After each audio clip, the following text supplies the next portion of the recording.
What's good, YouTube? It's your boy Coaster Nostra back at you guys with another sneaker review, unboxing, and of course the on-feet look with a sock combo to boast, guys. Let's jump right into it.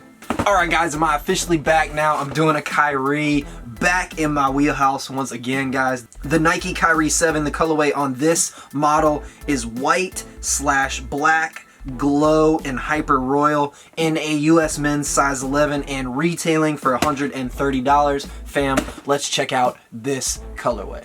Alright squad, there we have the Nike Kyrie 7 in the Brooklyn Beats colorway. These are very clean, however I do dig these. It honestly feels like every model of the Kyrie has a white and black colorway and of course a black and white colorway, which is generally one of the first colorways to really hit shelves, if not the first colorway to hit shelves and really represent the model widespread across the board. A lot of times, guys, they'll do those special hype colorways early on, but then generally we get treated to that black with the white accent colorway, and then guys, a little bit down the road we get sort of the inverse, the Oreo colorway, the white with the black accents, and sometimes a little something else going on, like this pair where we actually have the little hits of glow right here on the actual accents on the Zoom Turbo unit on the midsole. As I said, guys, these are clean. The colorway is a little bit simple, which is really going to appeal to certain people and then maybe not be so exciting to some other people. I, however, really like them. I generally like that Oreo colorway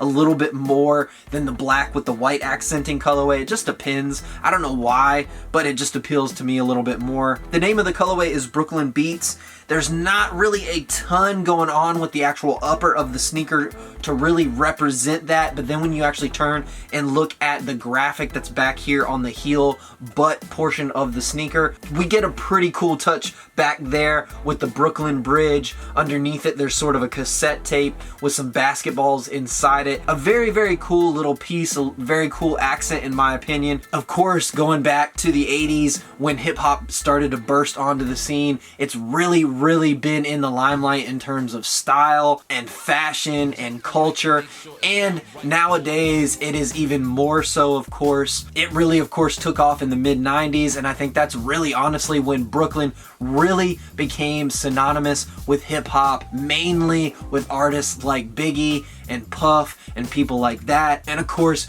the whole East Coast West Coast thing that kicked off shortly thereafter. But guys, if you've been in hip-hop for a while now, you definitely can't deny what Brooklyn, New York has done for the scene. And of course, Brooklyn is also the home of Kyrie's current team, the Nets. The 7s themselves, I really like the 7. If I were to have to sit down and rate all of the Kyries 1 through 7 in terms of my favorites, from performance and aesthetics to just sort of lump all of those factors into one and just go 1 through 7 down the list, I have to feel like the 7s would rank pretty high for me. I know a lot of people initially were really kind of hating on what they did with the uppers and how they sort of took a step back in some people's opinion, going with the more textile mesh style uppers throughout the entire shoe. Whereas in with the last couple models of the Kyrie, we've been treated to a lot more leather and nubuck and suede and just a little bit more quality materials in terms of Nike basketball shoes.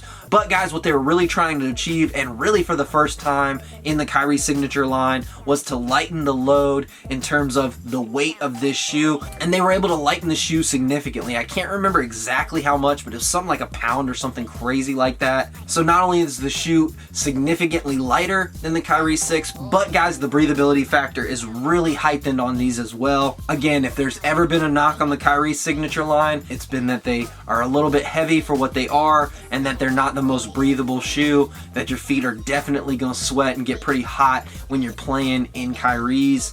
However, with the 7s, they took it in a little bit different direction, and in my opinion, you can really feel it a little bit in the fit. The Kyrie 6 was an extremely snug shoe from the midfoot strap all the way down to the toe box. For whatever reason, the Kyrie 6's, that toe box just really crunches down on my toes. Not necessarily uncomfortably so, but noticeably so in my opinion, especially if you're the type of person who wears a lot of different shoes constantly. So one day you're wearing something like that, whereas in another day you might be wearing another Kyrie or some Jordans or another Nike basketball shoe, Air Maxes, whatever the case may be. That was just something that really stood out to me for the 6s. The 7s, guys, however, that's not the case. It's a lot more roomy in that actual toe box. You can flex your toes a lot easier for 2 reasons, guys, because number 1, like I said, that toe box isn't crunching down on you, but then number 2, because the actual materials themselves are so forgiving. They actually took 3 layers of mesh and laid them one on top of the other on top of the other to keep the shoe light, but also give the shoe some structural support and stability. And another thing it really lets them do, because there are 3 layers going on to the upper, they're really able to layer the patterns and the colors on that upper itself in pretty cool ways. So when you look pretty closely at this shoe, you can see what they've done underneath the toe box and all over the lateral side of the shoe. Not so much so on the medial side of the shoe. When you look at that medial side, it gets a little bit more plain, just predominantly white with that sort of outline of the swoosh in black. However, guys, I like it. I think it's a pretty dope contrast when compared to the rest of the shoe. You got the white outsole, the white midsole, the little touch of neon right here on that midsole, which decorates that Zoom Turbo unit, which of course is something that they've really done going all the way back to the Kyrie 5s. They always sort of decorate that Zoom Turbo unit in some kind of way. It almost always seemed to be a slightly different color on the exterior portion of the midsole where the Zoom Turbo unit fell. That Zoom Turbo unit is one of the highlights of the Kyrie signature line from the 5 going forward. It takes up almost the entire front portion of the shoe, so cushion isn't just kind of concentrated in one square underneath the shoe. No, it's all over the place. There's metal braids in the actual Zoom Turbo unit as well, so when you're landing on that Zoom Turbo unit, depending on where exactly you're landing on your foot, where you're applying a lot of that pressure, it's going to actually allow that airbag, that Zoom Turbo bag, to flex in different directions underneath your foot to sort of cushion your foot, and then of course spring you back, which is the characteristic trait of Zoom versus Nike Air. Nike Air is more of just that pillow feeling, whereas in that Zoom's actually going to be that pillow that sort of springs you back, right? So guys, in my opinion, just one of the highlights of the Nike Kyrie signature line. They haven't changed a ton from the 5 going forward. They've tweaked the shoe here and there. They continue to try to make the shoe a little bit better. The all-seeing eye, while it's on the shoe, it's not so in your face and humongous like we saw it on the Kyrie 6s, on the back heel portion of the shoe and on the outsole. They've traded in the symbols on the outsole for an actual computer-generated pattern, which took Kyrie's movements and the pressures and things like that he applied underneath his feet, ran it through a computer, and this is the pattern that they came up with, which told them would give them the best traction for this shoe.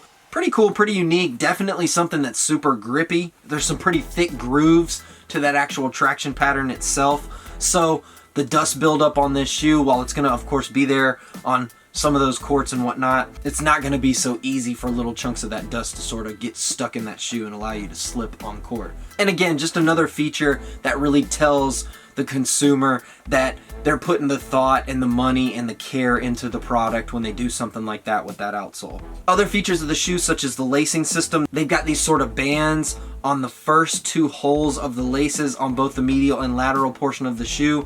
As you pull the laces tighter when you're lacing those shoes on feet, those bands are sort of going to wrap around your feet, adding some lockdown, which is going to of course keep your foot from sliding all over, from being up and down on that shoe and leading to the injuries and ankle injuries that you're trying to avoid while playing basketball. It's something that, in my opinion, not only does it look cool, but it's very functional. Those bands actually extend all the way down to the footbed of the shoe. They're not uncomfortable and they definitely do the job. They were also supposed to be the 11 from Kyrie's jersey number featured right there. So another feature of the Kyrie 7s that really draws your eye when you're looking at this shoe when you've got them in hands. And all in all, in my opinion, maybe a little bit of an improvement over that midfoot strap that needed some adjustments from the Kyrie 6. That strap just came up a little bit short, unfortunately. It was pretty easy during games to come loose and you'd have to find yourself bending over and restrapping the shoe pretty constantly.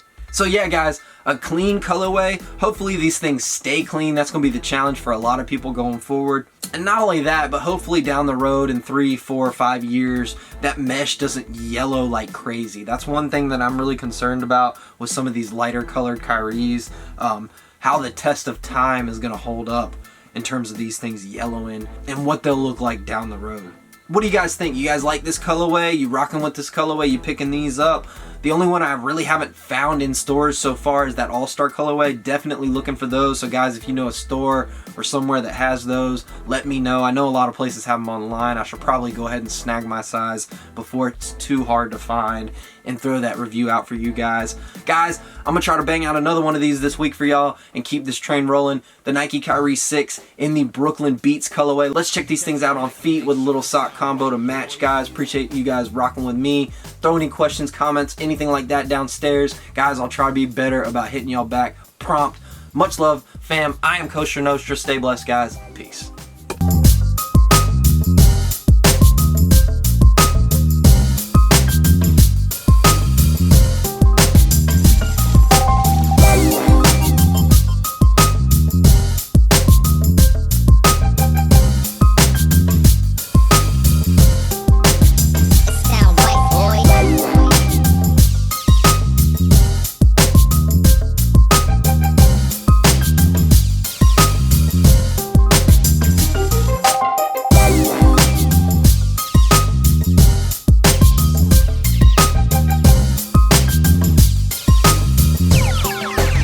It sound right, boys.